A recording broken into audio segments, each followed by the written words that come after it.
Hey everybody, it's Moonhorse again. Coming in just before this video with a little bit of information. We're talking about the University of Utah healthcare program. A friend of mine is not doing well and needs you guys, if you can, to look into this program, donate if you can, help out if you can. They're looking for, donations, people who can do live kidney transplants, the whole thing. This is a very good cause, and it's very, very important. So if you guys have anything you can do to help, or any way that you can help at all, please do. It would mean a lot to me. It would mean a lot to everybody. It's not just me. It's about everybody. Everybody's in this together, so we should all put together to actually do something. Like, if you're interested, or you have any way that you can possibly get in touch with this, or if you're in the area and you can do something to help out, you can contact them at uofulivingdonor.org. Or you can contact them at the phone number 801-587-8816. If you're interested in helping my friend specifically, when you get through to somebody or you're talking to somebody, ask for Corinne C. Powell. That's who needs the help right now. It's this person who asked me to kind of help out, not just for her, but for everybody. So if you want to help out, you want to contribute to a good cause, you want to do something good, really help these people out. They could use it. Alright, so now on with the show.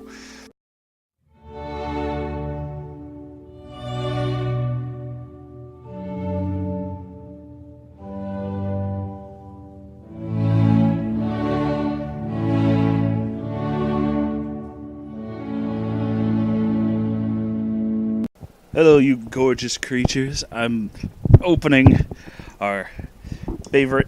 come here, you. Bottle. Oh, almost lost it.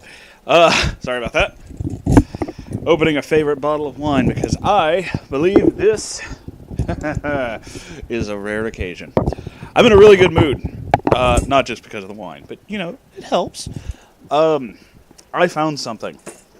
So I had this idea, and I'm going to pass on this idea and then, explain this.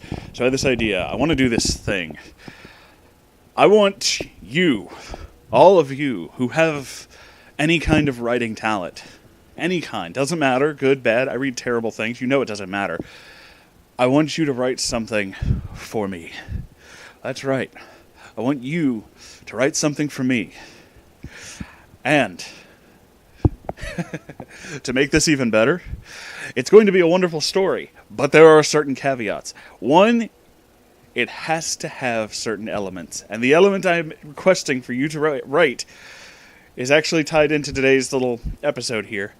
I want you to write and send to me your favorite Neckbeard fanfiction. Not fanfiction by a Neckbeard. Oh no, sir. Fanfiction of a Neckbeard. It has to be about these glorious man creatures. It can be about legbeards. It can be about ladybeards too. You can do that. I'll allow it. But I want you to write them and send them to me. There is no time limit on this. You know the fuck I'll read them. If I read 50 Shades of Grey, I'm going to read it. Submission will be pretty simple. You can send it to me on Reddit. You can send it to me on YouTube, like a note, message. If you're not comfortable with that, there's also the Discord channel. Anywhere. Find me. I'm also on Twitter. At Moonhorse.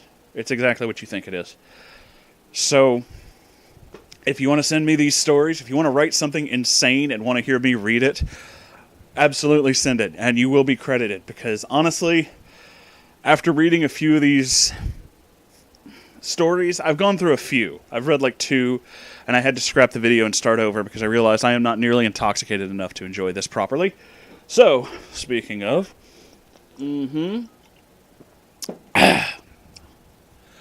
that's what I want you to do. Now on to the reason why, because I'm realizing I got a little ahead of myself and didn't explain it. The reason why is I had this idea to look up exactly that. I wanted Neckbeard level fan fiction. What I found was something better. I was looking for the kind of embarrassing, horrible fan fiction that would be written by neckbeards. What I found was that a deleted user posted to the Just Neckbeard Things page something far more amazing. A challenge that was answered. And a challenge that I'm issuing once again. This deleted user posted the following, and we're going to read a few of these. I may have to find them as I'm going through, so just kind of bear with me. But here we go. This is... Gotta get the serious voice on. The Neckbeard Fanfic Challenge. I challenge you, fine gentlemen, to try your hand at writing a story. Not a fanfic by neckbeards, no. But a fanfic about neckbeards. A day in the beautiful life of a beautiful neckbeard man-child. I shall sip my Earl Grey tea. Earl Grey tea. Earl Grey tree. Don't sip trees.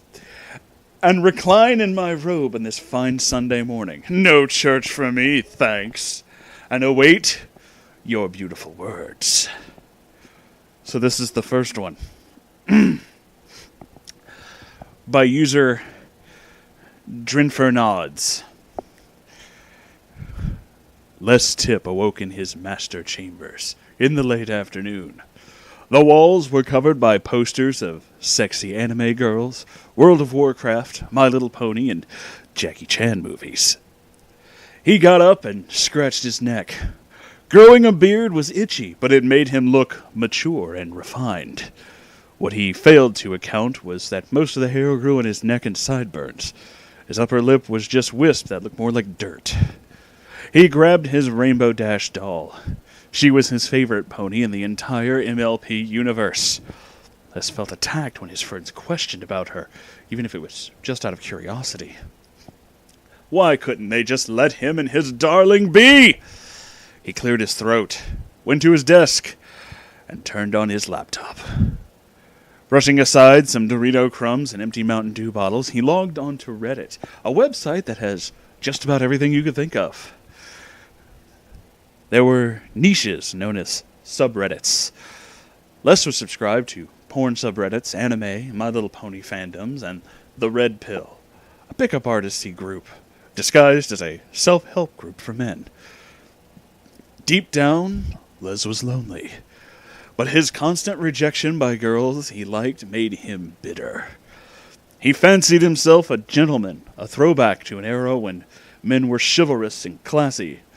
Nowadays, Les figured women only wanted meatheads who couldn't read a book if they tried. Their swag lifestyle wouldn't work in the long run, he figured. Swag is for boys. Class is for men, according to his phone wallpaper. He looked at the comment scores of links he had seen.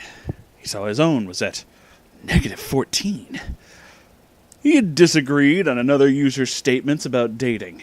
He suggested that some men's rights group had a cult-like following and unhealthy views. Les disagreed and asked him for proof.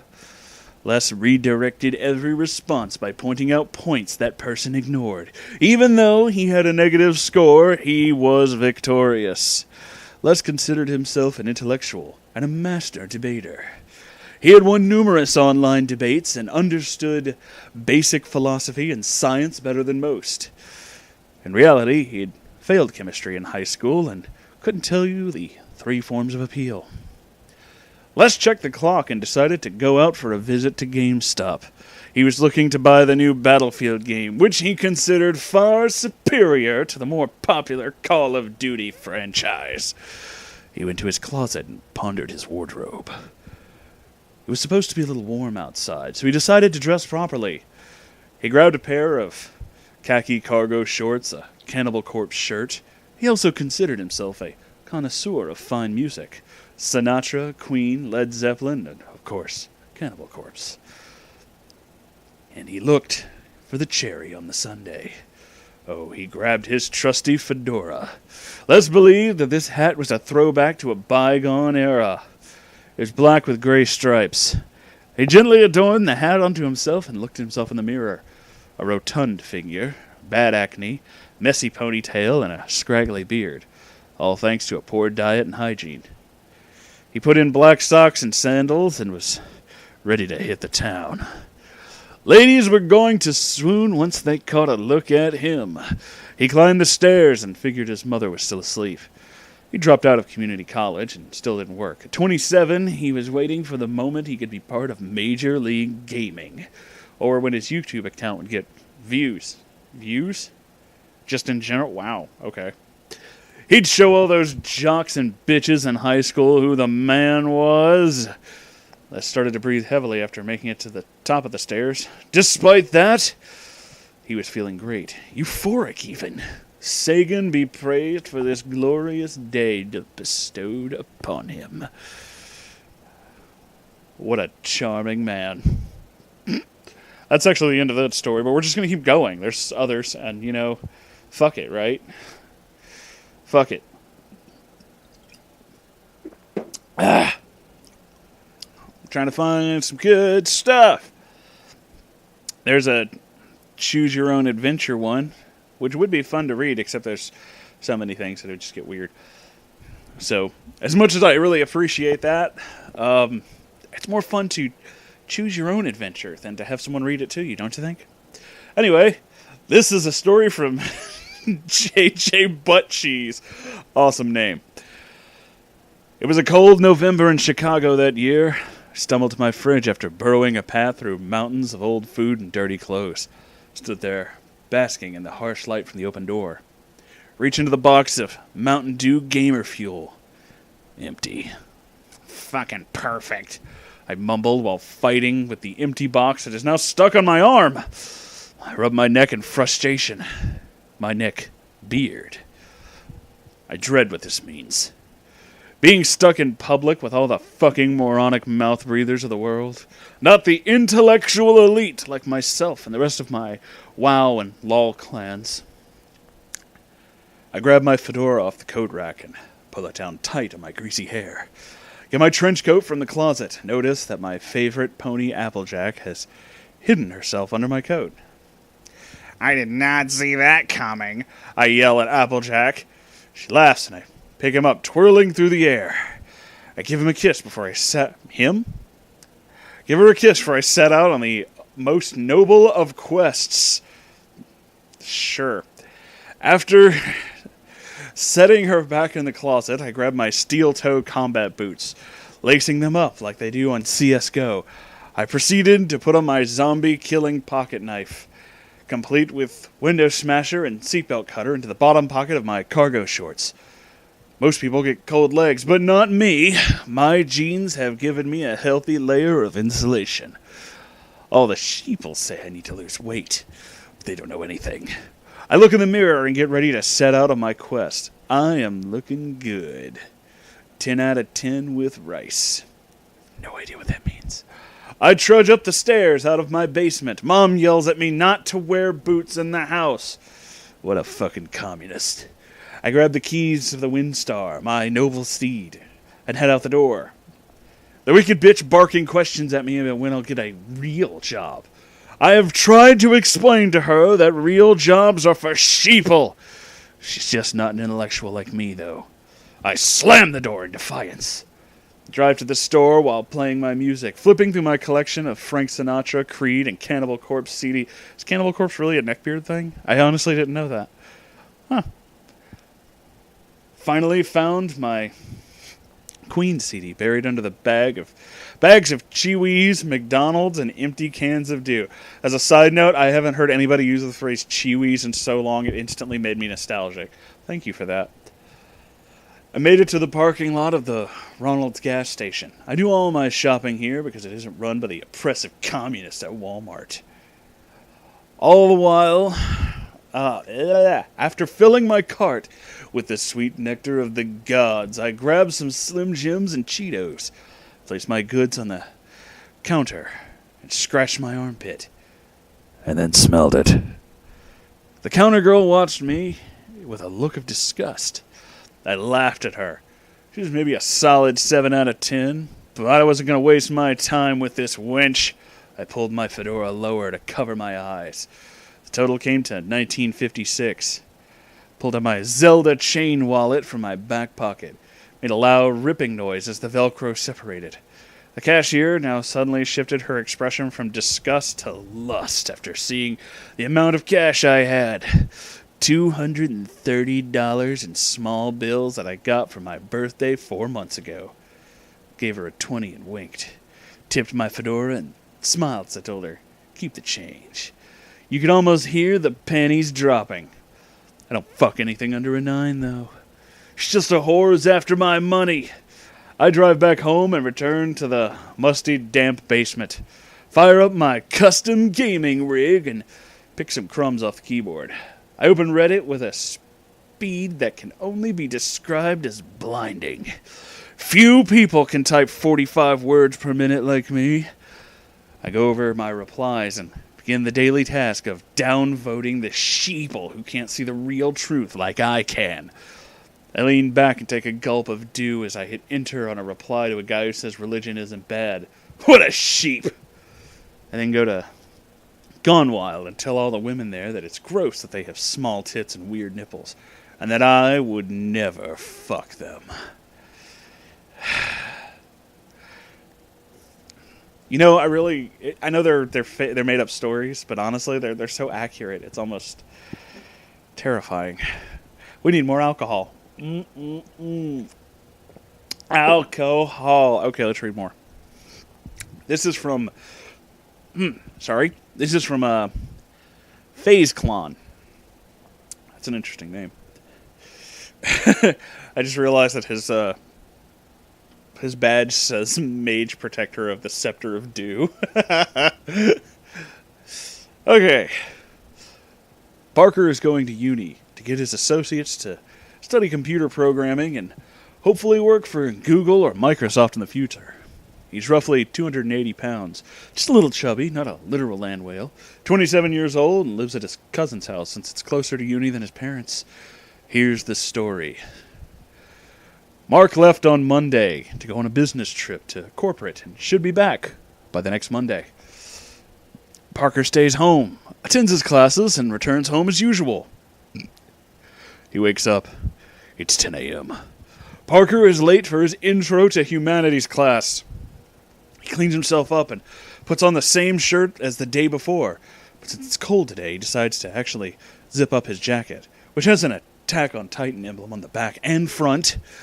After putting on his socks, Crocs, and getting his 3DS off the docking station, he gets into his 96 Honda Accord he bought after working at GameStop and loans from the bank, plus help from his parents and some GBP some money that wasn't spent on the tendies. Okay.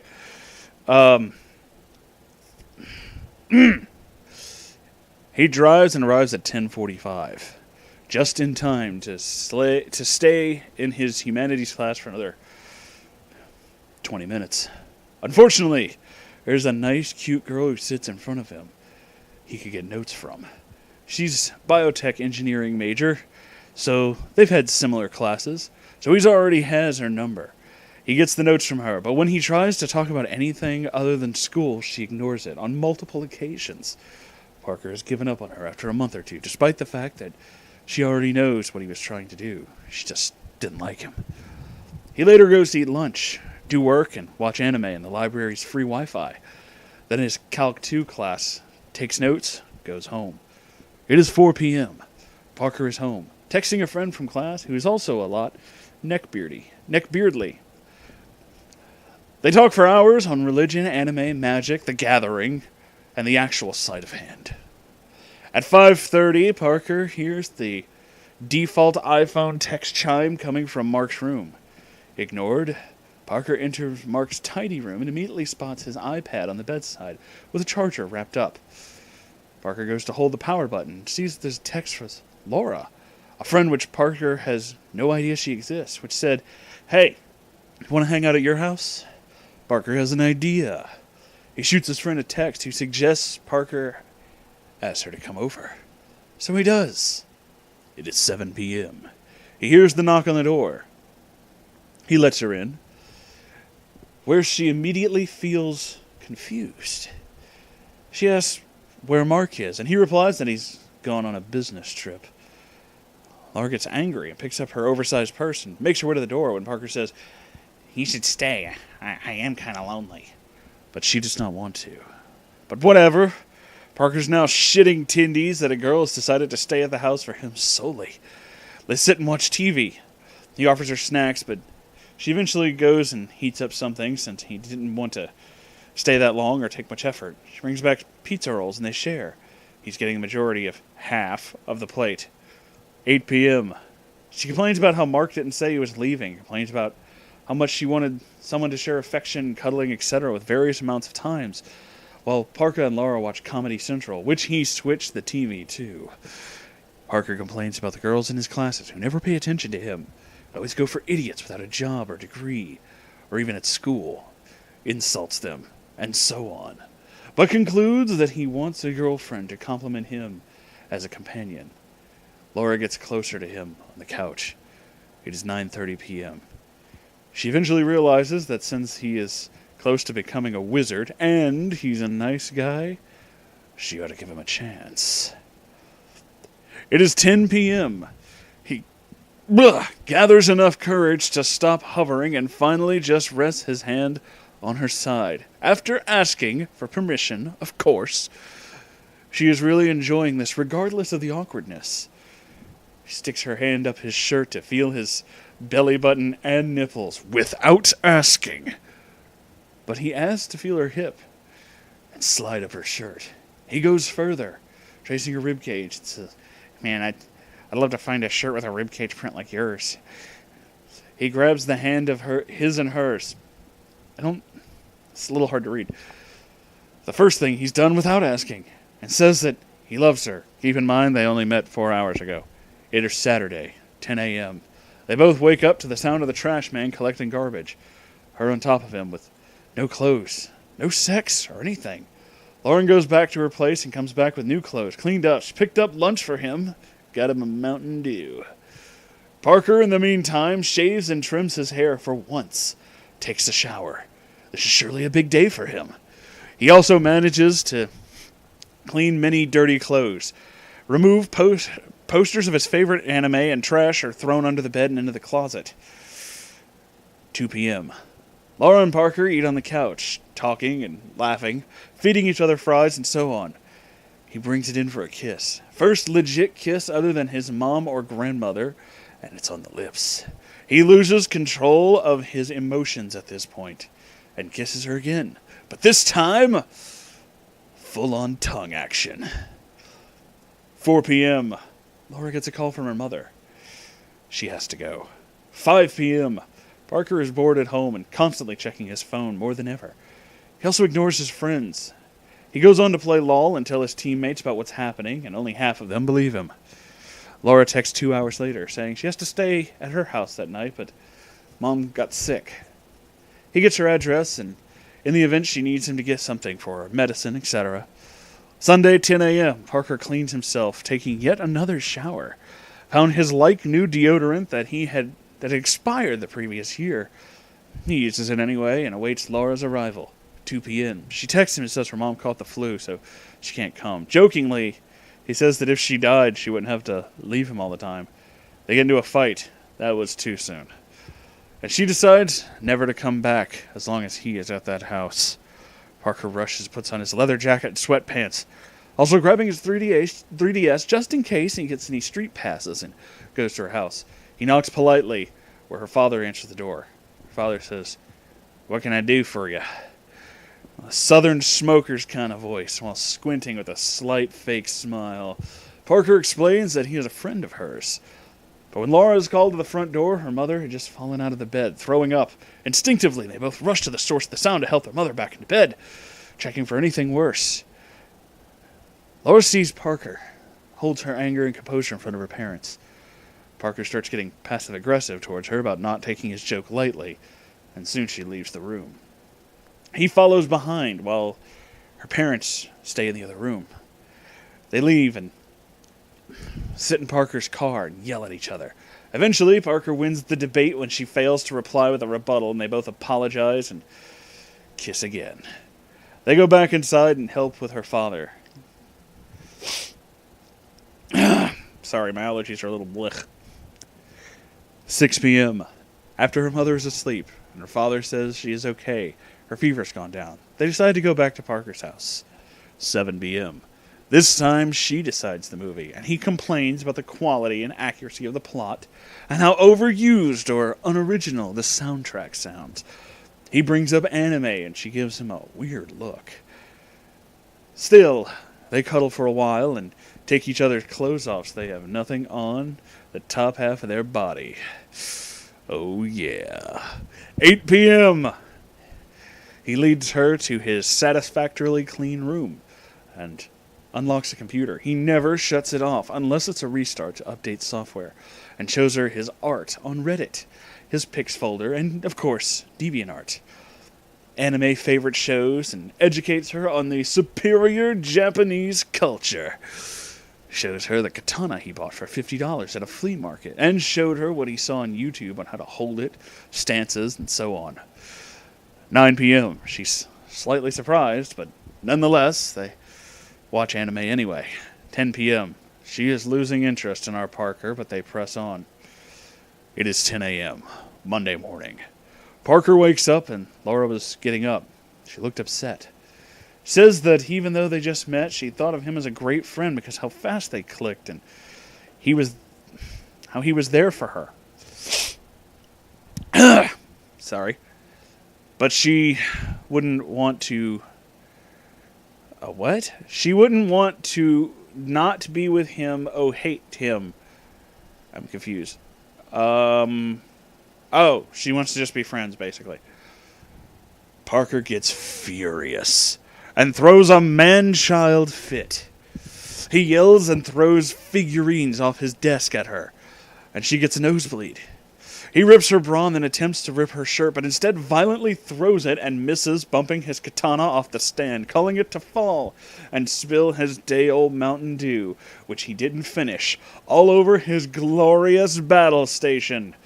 He proceeds to call her hateful names that, if his mom heard, would get a year's worth of... I don't know what GBP is. I'm sorry. Parker then blames her for the mess in his room and says more mean things. By now, he has lost it. Mark then opens the door to the naked Laura and the naked Parker and smoke from fuses of the battle station, and trips on a Twilight Sparkle figure, Parker's favorite pony. Parker loses his shit. Now, not only has he been friend-zoned, his PC destroyed, his katana has a dent in it from his desk, his cousin has seen his curves in the nude, and now his favorite pony, as well as the posters shoved under his bed and the Mountain Dew that has spilled, staining the carpet more so, are all ruined. Parker grabs his ninja stars and threatens to throw one at both of them if they don't stop looking at him and get out. Mark, with jet lag, just leaves with him. What the fuck, dude? Laura leaves, feeling surprised, ashamed, angry, and confused. Parker throws one and misses, but only enough to slit part of her ear. Jesus fuck, dude. She gives out a cry, and he gets mad at himself for missing and rambles on about how he isn't good enough for anyone, and how all his superior prized possessions were they destroyed by her, and throws another, which he misses, and it cuts through the cheap American plywood and falls in between the beams of the wall. She hurries and leaves. He's throwing ninja stars while carrying his assorted tin box on his rampage. He misses her car but lands on a rock and she rolls on it, popping her tire. She floors it in reverse anyway. Sparks fly everywhere. Parker runs to put on sweatpants and runs out to find her down the street, stuck with the ninja star and a rock jammed between the asphalt and the rubber. He runs, using all his strength to catch up. Then he yanks at her door. She opens it and slams it on him as he bends down to grab her, giving him a concussion, and soon he's admitted to local hospital. Today he is in jail for his crimes, as well as a minor case of pedophilia. In the end, mateys, took me roughly an hour to write this. Any characters and events that are similar to this fictional story are purely coincidental. Sorry I had to make 2 posts. Turns out comments can only be 1,000 words long. Who knew? Well, that was... interesting. I need another drink, and then we'll read another one. Last one, actually. This video is getting a little long. This is a story by Plausible Sarge. Once upon a time, there was a man named Joe. Pretty average guy, regular job, wife, exercised regularly. One day, he went to a hat store. Crazy old man behind the counter decided to show him a special. magical fedora. A fedora that would unlock his inner potential, the old man promised. After purchasing the hat with his fancy Amex card, he drove home to greet his wife. She stopped the car. He decided, it'd be a good idea to slip this thing on, surprise her. He flipped it on just to see how he looked in the rearview mirror. He placed the hat on his head, and within a second, everything began to change. He had a sudden craving for Mountain Dew, of all things. He looked down in horror as his belly started expanding, and his fat hands, now inexplicably covered in Doritos dust, moved to reveal a shirt bearing the logo of a band he didn't even recognize. Suddenly, bursts of hair ripped forth from his chin, partially covering the logo on his shirt. He desperately tried to remove the fedora in his panic, ripping one of the pockets of his new khaki shorts, which he didn't even remember putting on that morning. It would not come off, seemingly glued to his now swollen and oily head. He looked down to see a leg the size of a small pony-shaped object protruding from his newly ripped pocket, gazing in horror as his wife came outside, running to greet him. She throws the door open, but can't help but collapse onto the ground into a huge fit of coughing and gagging from the body odor escaping from the vehicle's interior. He opens his mouth to comfort her, only to find himself saying, "Dost thou have a problem, m'lady?" As Joe leaves the car, the vehicle bobbing up slightly. As he leaves from his now tremendous body weight, he can't help but sob. His life is ruined. His wife left him a month later. Nobody has seen him since. Some say he started hosting a Magic the Gathering and D&D games, but the official story is he's now a shallow, self-centered hermit. He is now a neckbeard. That was a horror story. But thanks for watching, everybody. And again, if you want to write insane Neckbeard fan fictions and send them to me, I absolutely will read them. Because this was interesting. Thanks for watching, you guys. Like, comment, and subscribe. And I have a Patreon if you want to give me a couple dollars as well as write horrible stories for me to read or suggest horrible stories for me to read. I'd really, really appreciate that. Okay, I love you. Goodbye.